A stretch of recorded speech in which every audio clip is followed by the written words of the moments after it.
Yehova chiutawane, imwe fumu ya umoyo wane, imwe ndimwe mukandilunga, epo ndimwe mukandiumba, chikoso chinu mukandilenga, pakulingana na nkhalo inu, kuti nchindikenge imwe, mukaviro kanikose, imo nkwisira, uchipereka kwa imwe, na mtima wane, imo nkwisira uchipereka kwa imwe na mtima wane wose uti mundisuske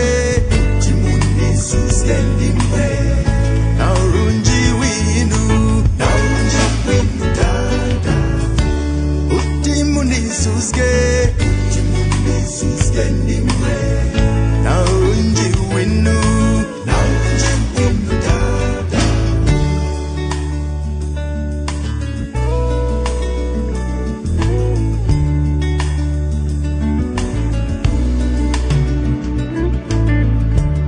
Osgani nyalizinu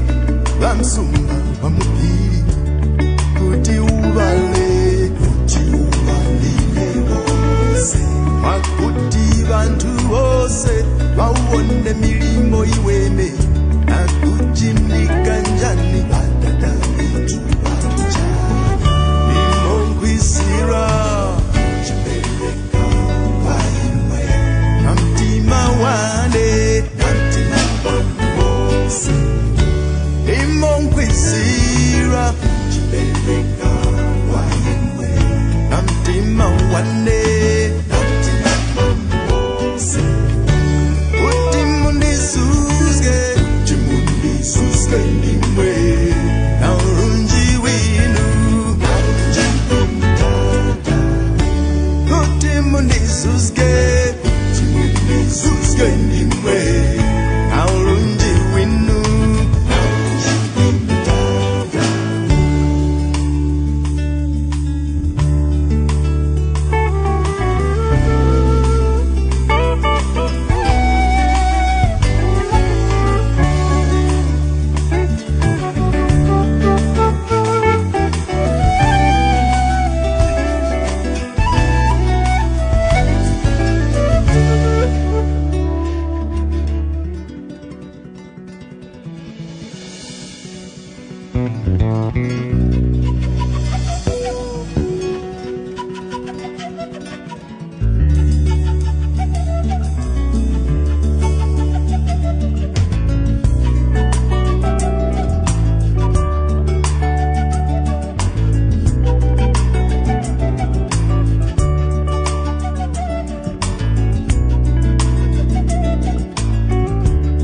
Osgani nyalizinu Lamsumba wamupiri